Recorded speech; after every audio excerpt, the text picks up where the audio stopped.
Hello student, हम कल class 12 के लिए बात कर चुके थे इम्यूनोलॉजी की।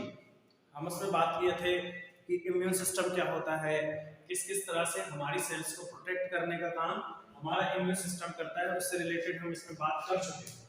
अब हम उसका एक टॉपिक लेके आते हैं इम्यून सिस्टम का, कि हमारे अंदर जो एंटीबॉडीज होती हैं वो किस किस प्रकार की होती है। तो यहाँ लिखा हुआ आपको नजर आ रहा होगा, या आप अपनी कॉपी में भी नोट कर सकते हैं। तो इसमें था माइट। तो might means the mucosa associated lymphoid tissues. फिर से मैं दोहरा देता हूं, म्यूकोसा एसोसिएटेड लिम्फोइड टिश्यूज। ये हमारी बॉडी में अंदर पाए जाने वाली म्यूकस मेम्ब्रेन होती है, जो हमारे शरीर को विभिन्न प्रकार के हार्मफुल बैक्टीरिया वायरस से बचाने का काम करती है। म्यूकोसा का एक इंपॉर्टेंट वर्क है, ये चिपचिपी लेयर है। जैसे कोई बैक्टीरिया वायरस हमारे नेजर के द्वारा या हमारे माउथ के द्वारा, ईयर के द्वारा, स्किन के बैक्टीरिया द्वारा या बॉडी के अदर होल्स जो भी होते हैं उनके द्वारा जब एंटर करता है, तो हमारे सेल में पाए जाने वाली म्यूकस मेम्ब्रेन उसको अपनी तरफ खींचती है। तो वो एक प्रकार की दलदल है जिसमें बैक्टीरिया वायरस फंस जाता है, और ऑक्सीजन न मिलने पर या उचित न्यूट्रिशन न मिलने पर वही उसकी मौत हो जाती है या खत्म हो जाते हैं। तो माइट क्या है? The mucus useful to protect the body from harmful bacteria and virus.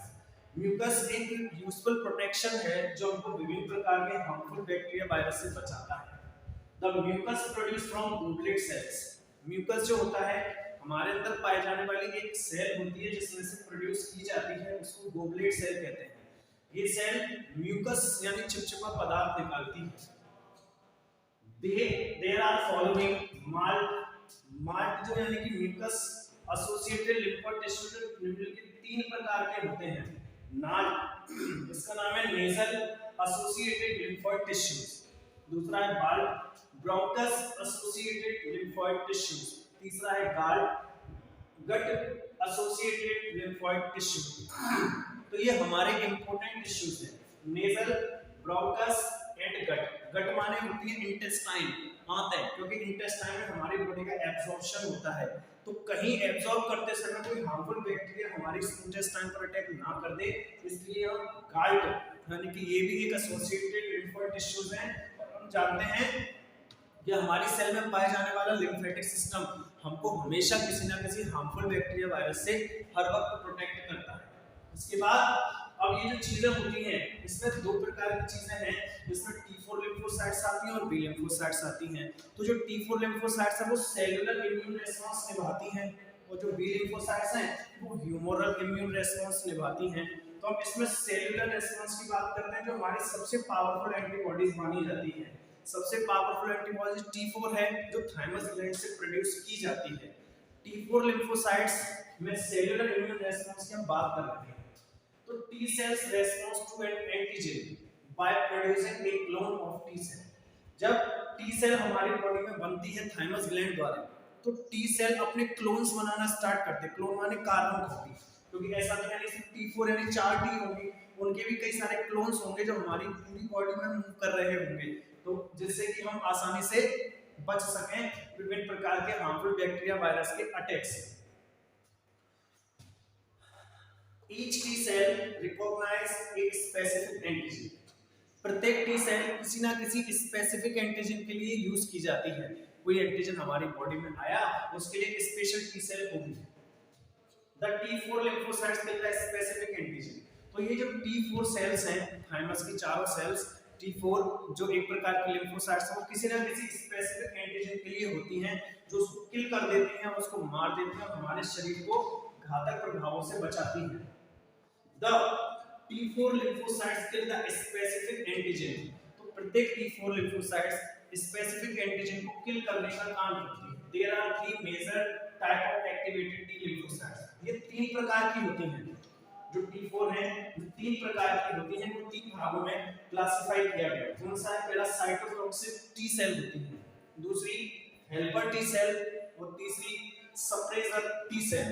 इस प्रकार ये 3 प्रकार में डिवाइड कर दिए हैं। साइटोटॉक्सिक ये एक ऐसी सेल होती है जो किसी हार्मफुल बैक्टीरिया वायरस को हमारे शरीर में देखते ही डायरेक्ट डिस्ट्रॉय कर देती है, तुरंत पकड़ती है और उसको नष्ट कर देती है। अब जब हम इसमें पढ़ रहे हैं लाइसोसोमल प्रोटीन, तो हम जानते हैं कि जब कोई वायरस हमारे सेल पर अटैक करता है तो वो हमारे सेल के ऊपरी भाग को ब्रेक करने के लिए लाइसोजाइमेज नामक एंजाइम सेक्रेट करते हैं, जिससे कि ऊपर की स्किन ब्रेक हो सके। या कोई वायरस जब बैक्टीरिया पर अटैक करता है तो बैक्टीरिया के सेल वॉल को ब्रेक करने के लिए वो लाइसोजाइमेज एंजाइम सेक्रेट करता है। तो ये क्या कह रही है कि हमारे जो साइटोटॉक्सिक टी सेल हैं वो लाइसोजाइमेज एंजाइम यानी प्रोटीन सेक्रेट करते हैं, जिसकी वजह से जो भी वायरस या बैक्टीरिया हमारे शरीर में एंटर कर रहा है उसको डिस्ट्रॉय किया जा सके। तो ये एक जहरीले प्रोटीन्स होते हैं जिनको वो सेपरेट करते हैं और बैक्टीरिया वायरस के घातक प्रभावों को हमारे शरीर से नष्ट कर देते हैं। हेल्पर टी सेल्स, ये हेल्पिंग टी सेल्स होती हैं, इनका एक मुख्य रोल होता है, ये बी सेल्स को प्रोड्यूस करने में मदद करती हैं। हमारे शरीर में जो बी सेल्स यानी कि बोन मैरो के द्वारा बनने वाली जो सेल्स हैं उनको प्रोड्यूस करने में मदद करती हैं। तो these cells play a rather indirect role in stimulating producing of antibodies by B lymphocytes। तो ये B lymphocytes को प्रोड्यूस कर रही हैं क्योंकि हमारे बोन मैरो से किसी न किसी प्रकार की B lymphocytes बनती हैं जो भी एक जहरीला प्रोटीन है और हमारे शरीर में आने वाले हार्मफुल बैक्टीरिया वायरस के प्रभाव को नष्ट करता है। तो इसको प्रोड्यूस करने में मदद करती हैं। जो टी सेल्स होती हैं इनका यूज HIV वायरस को डिस्ट्रॉय करने के लिए किया जाता है। हालांकि हम जानते हैं कि HIV वायरस एक घातक वायरस होता है जो हमारे इम्यून सिस्टम को पूर्णतः नष्ट कर देता है। फिर भी बी सेल्स जब तक दम होती हैं, उनमें जब तक वर्किंग रोल प्ले कर रही हैं, तब तक वो HIV के वायरस को नष्ट करेंगी कि कैसे ना कैसे इसका प्रभाव कम होता जाए और कम होता जाए। HIV वायरस को नष्ट करने के लिए AZT नामक टैबलेट्स आती हैं जो मार्केट में इजीली अवेलेबल हैं, उनको खाते हैं।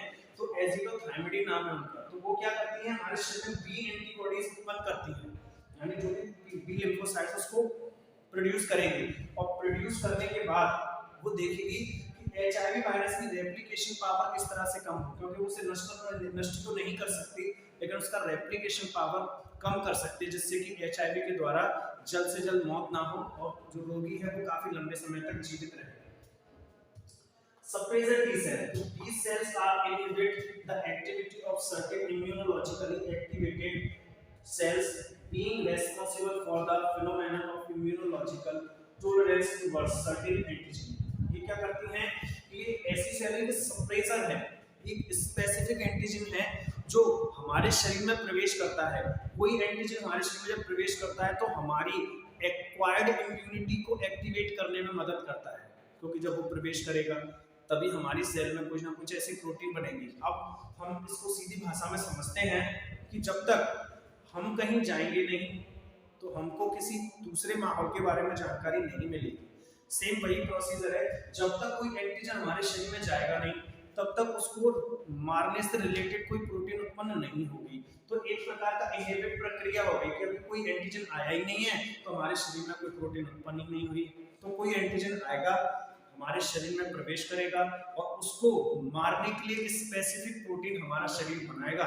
इसी चीज को सप्रेसर टी सेल्स कहते हैं। इस प्रकार हमने देखा कि किस किस प्रकार हम अपने शरीर को विभिन्न प्रकार के हार्मफुल बैक्टीरिया वायरस से बचाते हैं। एंटीबॉडीज हमारे शरीर में एक मुख्य रोल प्ले करती हैं और एंटीबॉडीज भी तब बनाई जाती हैं जब कोई स्पेसिफिक एंटीजन हमारे बॉडी में प्रवेश कर रहा हो। जब तक किसी स्पेसिफिक एंटीजन के बारे में हमें जानकारी नहीं होगी, हमारे शरीर को पता ही नहीं होगा, तो हम किस प्रकार की प्रोटीन बनाएंगे। तो सबसे पहले एंटीजन का आना आवश्यक है। एंटीजन आएगा, हमारे शरीर की सेल पर प्रभाव व्यक्त करेगा, कोई नए प्रकार का प्रोटीन सेक्रेट करेगा और उस प्रोटीन को डिस्ट्रॉय करने के लिए हमारा शरीर एक नए प्रकार की प्रोटीन बनाएगा, दैट इज कॉल्ड एंटीबॉडीज। उन्हीं को ही हम एंटीबॉडीज कहते हैं। तो एंटीजन से ही एंटीबॉडीज बना है। तो एंटीजन आएगा, प्रोटीन सेक्रेट करेगा हमारी सेल को डिस्ट्रॉय करने के लिए और हमारी सेल अपने आप को बचाने के लिए एक नया प्रोटीन सेक्रेट करेगी, उसी को हम एंटीबॉडीज कहते हैं। तो इस प्रकार हमने एंटीबॉडीज के बारे में जाना और एंटीबॉडीज से सीखा कि कैसे कैसे एंटीबॉडीज हमारे शरीर में वर्क करते हैं। उसके बाद हम एंटीबॉडीज के चित्र के बारे में बात करेंगे कि उसका स्ट्रक्चर किस प्रकार का होता है। जब तक के लिए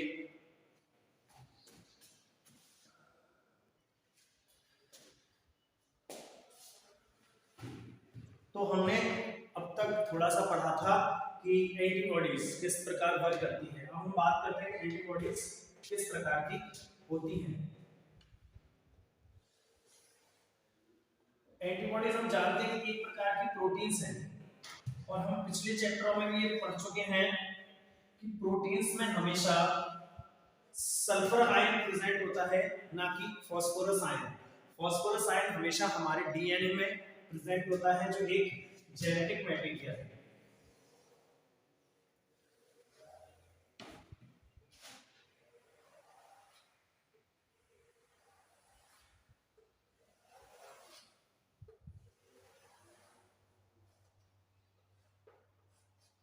ये हमारी बॉडी का एंटीजन है, ये हमेशा वाई के आकार में प्रेजेंट होते हैं और हमारे शरीर को विभिन्न प्रकार के हार्मफुल बैक्टीरिया वायरस के प्रभाव से हमेशा प्रोटेक्ट करने का काम करते हैं। जब हमारा शरीर विभिन्न प्रकार के हार्मफुल बैक्टीरिया वायरस से प्रोटेक्ट रहेगा, तभी हम अपने जीवन में कुछ आगे नया कर पाएंगे। यदि हम विभिन्न प्रकार की बीमारियों से घिर जाएंगे तो हम अपनी बॉडी को आगे किसी प्रकार की वर्किंग में यूज नहीं कर सकते। तो ये एंटीजन होती है, एंटीबॉडी है ये, जो हमारे शरीर को विभिन्न प्रकार के हार्मफुल एंटीजन के प्रभाव से प्रोटेक्ट करती रहती है।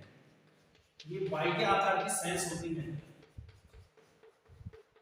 इनमें पाए जाने वाला, हम जैसे बात कर रहे थे कि इनमें हमेशा सल्फर आयन पाए जाते हैं क्योंकि ये प्रोटीन्स हैं। ये सभी प्रोटीन्स के जो भी आपके चेन मॉलिक्यूल दिख रहे हैं, ये सल्फर आयन से जुड़े रहेंगे।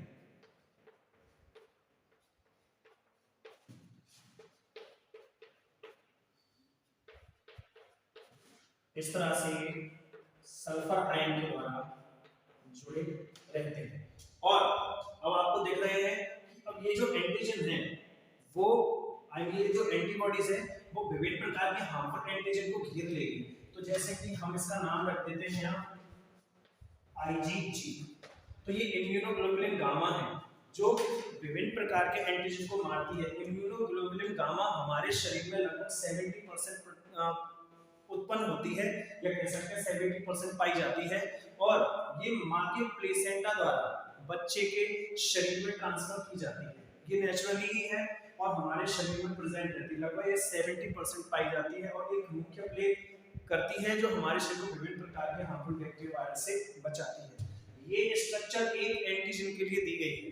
यदि हम किसी दूसरी एंटीजन को बनाना चाहते हैं तो हम उसको यहाँ अलग से ड्रॉ कर सकते हैं।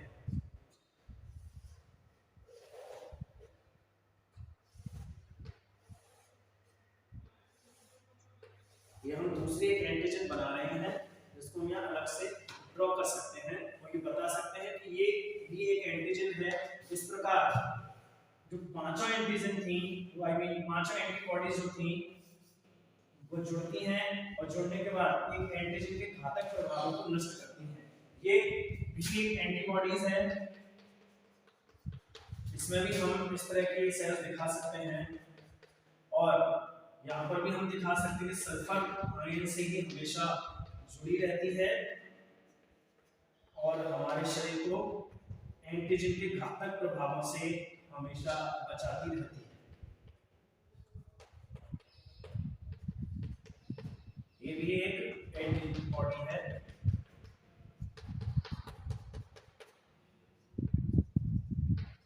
तो आप इसका नाम रख सकते हैं IgA।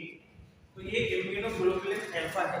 इस प्रकार आपको पांचों एंटीबॉडीज बना लेनी है और इसमें से जब पांचों एंटीबॉडीज आपको ऐसे छोटी-छोटी बनानी है बुक में, कॉपी में, नोटबुक में, तो ये पांचों एंटीजन जब बन जाएंगे तब एक बड़ा डायग्राम बनाएंगे जो सभी एंटीजन की रूपरेखा यानी जो भी स्ट्रक्चर है उसको शो करेगा और बताएगा कि एंटीजन कैसे हमारे शरीर में विभिन्न प्रकार के हार्मफुल बैक्टीरिया वायरस के प्रभाव को नष्ट करती है।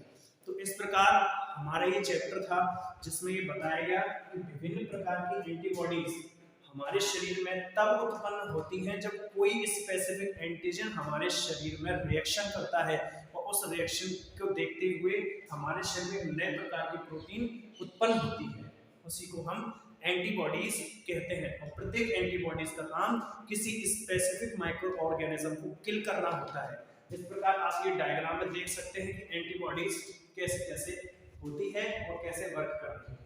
इसमें क्योंकि एंटीबॉडीज एक प्रोटीन है, इसीलिए इसमें पाए जाने वाले आयन सभी सल्फर होंगे, फास्फोरस नहीं होंगे, क्योंकि हम पिछले चैप्टर में बात कर चुके हैं कि फास्फोरस हमारे जेनेटिक मटेरियल यानी डीएनए या क्रोमोसोम्स के अंदर ही पाए जाते हैं, जो आगे हमारी जेनेटिक इंफॉर्मेशंस को ट्रांसफर करने का काम करते हैं। अब ये एंटीबॉडीज आप समझ गए, यहीं पर आपका चैप्टर भी समाप्त हो जाता है। उसके बाद फिर नए चैप्टर के साथ आपसे मुलाकात करेंगे। तब तक के लिए राधे कृष्ण।